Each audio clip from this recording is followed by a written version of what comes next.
It is October 28, 2021. I want to talk about art for a moment. It's about 11:31 at night. It's not even that late, but I need to get up early tomorrow, so I go to bed early, but I can't sleep, and I was just an art show a couple of hours ago, and whenever I am in an event like that, it's usually crowded. It wasn't that crowded today because of all the restrictions and stuff. It's not really that crowded, but still it was fairly crowded, and whenever that happens, I'm usually left out a little bit. I don't know how to describe it. Like I absorb a lot of like energy vibe from other people. Like tired at the same time, and also kind of overly stimulated whenever I'm in contact with a lot of people. I mean, I'm pretty sure. I'm not pretty sure. I am certain it's not just me. This happens to a lot of people whenever you get in contact with a crowd of people. You are usually left with a sensation of being overly exposed to like the other like energy that people have, and also drained at the same time. Something like that. I can't really describe it very well, but it happens. And I want to talk about just art in general. Why do I do it? Why do I feel it's something that's worth it? Why do I feel something important for me? Because art is something that I just can't stop doing. It's not the best career ever. Money wise, it's not the wisest choice. If you choose to do art as a living, you're pretty much screwed up for life, unless you're one of those like incredibly few selected people that make like a ton of money. But if you're not, then you're gonna struggle a lot. And let's see, maybe that's a good subject to talk about. What about it? What is it about art? What's the deal with it in general? For example, was what separates what people classify as high profile artists, and what is the difference between just a generic artist, especially nowadays where change like the world is changing so much, including or especially art so much, where the line between good art and bad art, meaningful and meaningless art, is so thin. I think it's worth it to talk about it, to think about it, to try to make sense of it. Oh, well.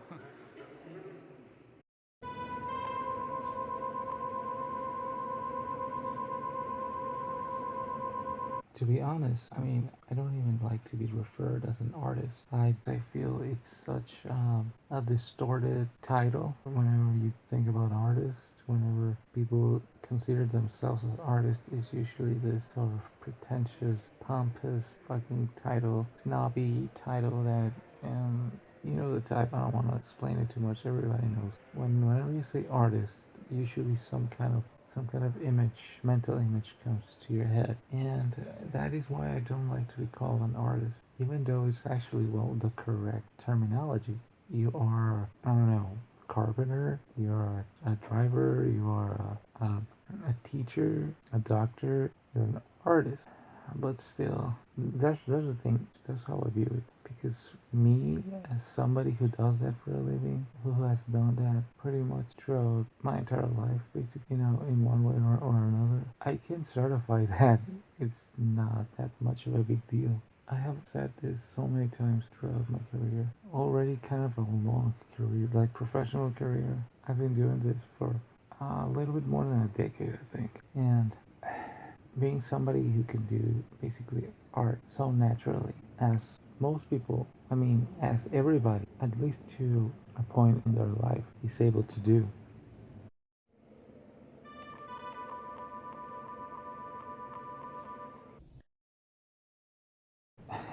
The only thing that separates an artist, somebody who does art, from somebody who doesn't do it, is that the person who does good art is a grown up, at least, or simply creative. Let's put it this way: what separates somebody who is creative from somebody who's not creative in their adulthood is simply the fact that the creative person never stopped being a kid to an extent. And I don't necessarily mean being childish, I mean being open minded, imaginative, resourceful, adaptive, and playful. If you do that, you can pretty much be creative no matter what the circumstance. You just put that in practice and you develop more and more and more creativity. So with that in mind, I feel that anybody is just a basic function of human beings to be creative and to be artists. So what makes good art? What makes bad art? What makes high profile art and low profile art?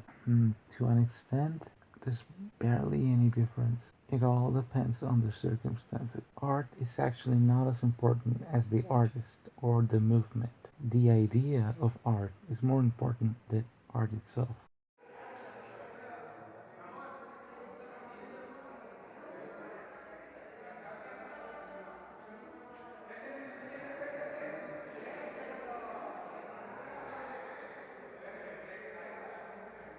Artists who are, as a person, more charismatic, more influential, and who carry out some kind of ideology, some kind of flag to them, are the ones who make it big. Their art becomes the symbol. Art is all about symbolism, and that is why you see sometimes really famous, expensive art that you may see it and you may think, well, that's kind of shitty. A lot of times it actually is, but who made it important was the artist. There's usually this old saying of the artist doesn't matter. What matters is art. But I kind of disagree. Art is important.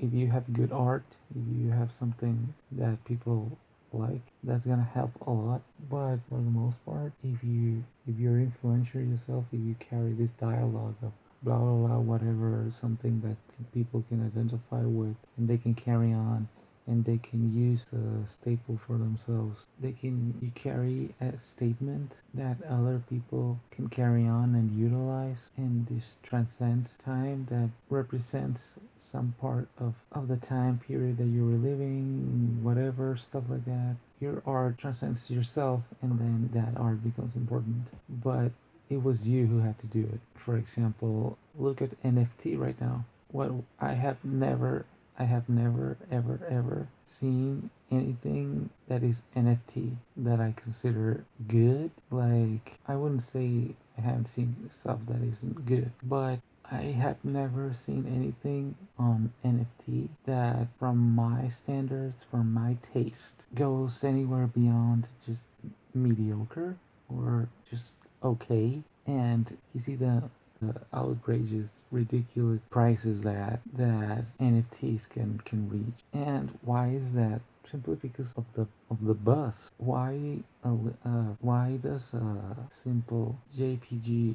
Why does a simple internet image or a GIF, something that has no value, something that is, well, pretty much nothing. It's kind of brilliant actually. How can you make something that can never have any kind of value at all? Something as a simple like Google image. How can you make it outrageously expensive? You create buzz.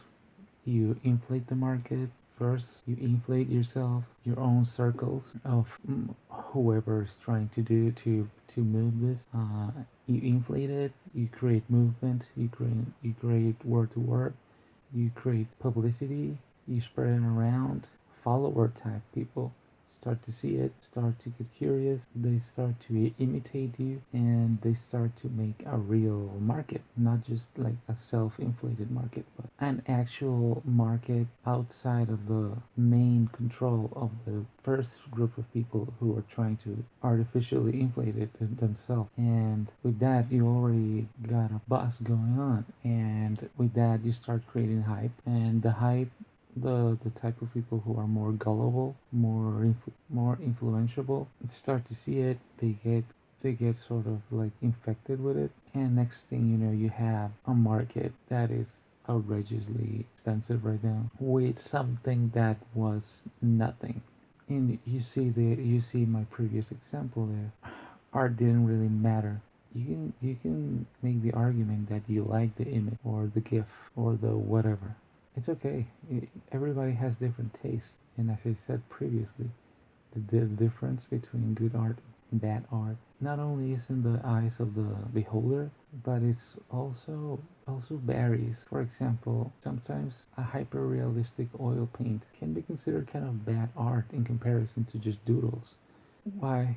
Well, because sometimes the hyper-realistic oil paint may be just bland. It is all about technique. You can learn how to do hyper-realism. Of course, it has its merit. You need years of training, but still, you can not just because you have an immaculate technique guarantees that you're gonna make good art. Your art can be just crap.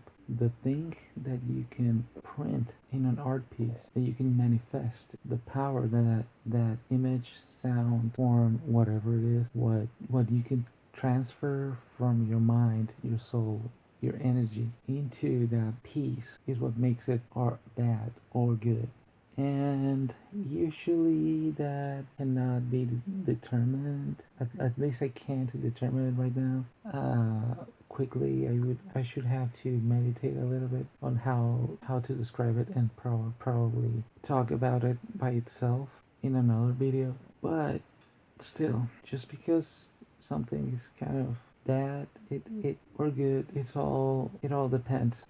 Everybody has their own taste and their own needs, so it all varies. But still, I want to finish with a final message. Art is a symbol of ourselves. Art is the transfer of our mind and our soul, our psyche, into the exterior world as a tactile format, as a tactile, exteriorized format that can be experienced by the others, by the rest, by other beholders. Art, it's the print of our thoughts, our expression, is the mark of our minds. Its symbolisms become our actions, and its meanings become our reality, our story. And that is why art is important. And that is why so many people try to manipulate art in their own interest. And that is why so many people try to devalue certain aspects about art and overvalue others. When wherever they try to push art is wherever they try to push humanity. And whichever way you want to know a society, you need to look at their art. Art is important. Art is everything and is everybody. All kind of art. There's actually no categories. If you want to look at it in an actual profound way, there's no categories. There's no distinction. There's no difference. It's all the artist. There's always a reason why whoever did what they did it that way. The mind doesn't distinguish difference. The subconscious doesn't distinguish between SpongeBob or David, graffiti or performance. The intention, the power, and the level of eloquence is what differentiates good and bad art. And that's something that it's so difficult to determine that you see it immediately. You can distinguish it immediately when you see it, even if you're not trained in it. You can know it, you can feel it. And you want to learn what's going on in the world, get a feel, get a look at its art and see what that makes you feel. You'll get a good idea immediately. And the art is really good therapy. It's my favorite therapy. That's why I've been doing it pretty much all my life. It helps me to cope and to transcend, and that is why I can't stop doing it. It doesn't matter if you're good or bad. Forget pretentiousness, forget rules, forget taboos, and just do it for the sake of doing it. That's what I can recommend. You don't have to sell it, you don't have to show it, you don't have to be this thing that they call artist. You can just be yourself. Eventually, you will know which kind of path you want to take, if it's something you want to do professionally or not. But what you can actually discover if you look up art around you is that you have more in common with other people, and that even without knowing it, you are all sharing some kind of story, and you are all sharing a story. You are all sharing a path, and sometimes even beyond distance and even time, you had something that united you with everybody else. And now it's actually October 29th, 2021, as I finish this video.